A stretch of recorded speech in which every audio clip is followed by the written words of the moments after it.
Allahumma barik wa sallim nahmadu nusalli ala rasulil karim. Amma ba'. Sayyidina Abdullah bin Abbas radhiyallahu an berkata bahawa sesungguhnya pada suatu kali semasa beliau beriktikaf dalam masjid Nabi SAW, seorang lelaki terdatang kepadanya lalu memberi salam kemudian duduk. Sayyidina Abdullah bin Abbas radhiyallahu an berkata kepadanya, "Wahai Fulan, aku nampak kamu berada dalam keadaan duka cita dan sedih." Dia menjawab, "Ya, wahai saudara sepupu Rasulullah, aku ada hak yang wajib ditunaikan kepada si Fulan dan demi kehormatan penghuni kubur ini, aku tidak mampu menunaikan hak tersebut." Sayyidina Abdullah radhiyallahu anhu pun berkata, "Adakah patut aku berbincang dengannya bagi pihakmu?" Lelaki itu menjawab, "Persilakanlah sekiranya engkau sudi." Perawi berkata, Sayyidina Abdullah radhiyallahu anhu pun memakai kasut lalu keluar pada masjid. Lelaki itu pun berkata kepadanya, "Adakah engkau telah lupa perkara yang engkau sedang lakukan?" Sayyidina Abdullah radhiyallahu anhu menjawab sambil air mata menggenangi kedua matanya, "Tidak, tetapi sesungguhnya aku telah mendengar penghuni kubur ini telah bersabda, sedangkan masanya baru saja berlalu, sesiapa yang berjalan untuk menunaikan hajat saudaranya dan dapat menyempurnakan hajat tersebut adalah lebih baik baginya daripada beriktikaf selama 10 tahun. Sesiapa yang beriktikaf sehari kerana mencari keridaan Allah, maka Allah akan menjadikan penghalang di antaranya dan neraka sejauh 3 parit. Sedangkan 1 parit lebih lebar pada jarak di antara langit dan bumi. Sekiranya ini adalah ganjaran untuk 1 hari iktikaf, maka betapakah kadar ganjaran bagi iktikaf selama 10 tahun.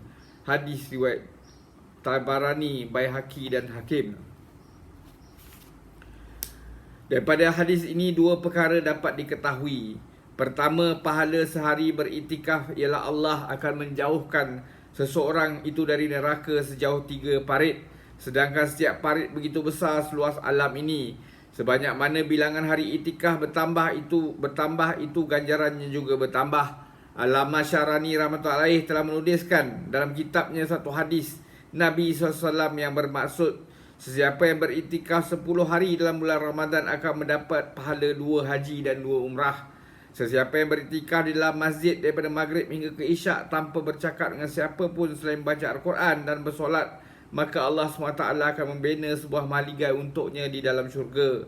Kedua, perkara ini adalah suatu yang lebih penting pada perkara yang telah disebutkan di atas. Menyempurnakan hajat seorang Islam telah dinyatakan lebih afdal daripada beriktikaf selama 10 tahun. Oleh kerana itulah Sayyidina Abdullah bin Abbas radhiyallahu anhu tidak menghiraukan iktikafnya. Ini adalah kerana selepas itu pun iktikaf masih boleh ditampung dan masih boleh diqada. Oleh sebab itulah juga ahli sufi berkata bahawa Allah SWT tidak pernah menghargai suatu pun sebagaimana dia menghargai hati seorang hamba yang telah remuk. Dan kerana itulah juga terdapat banyak hadis yang begitu sekali memberi amaran terhadap doa keburukan daripada orang yang dizalimi.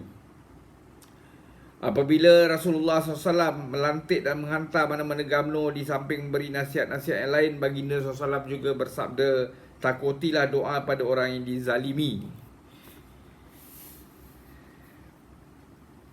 Di sini perlu diperhatikan satu perkara, iaitu keluar pada masjid untuk menyempurnakan hajat-hajat mana-mana saudara Islam pun akan menyebabkan iktikaf menjadi batal. Sekiranya iktikaf itu adalah wajib, maka iktikaf itu wajiblah diqadakkan. Semasa beriktikaf, Nabi SAW tidak akan keluar pada masjid untuk apa-apa keperluan selain qada hajat.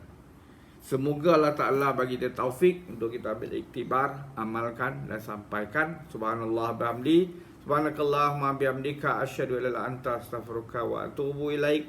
Subhana rabbika rabbil izzati amma yasifun wa salamun al mursalin walhamdulillahi rabbil alamin. Taqabbalallah.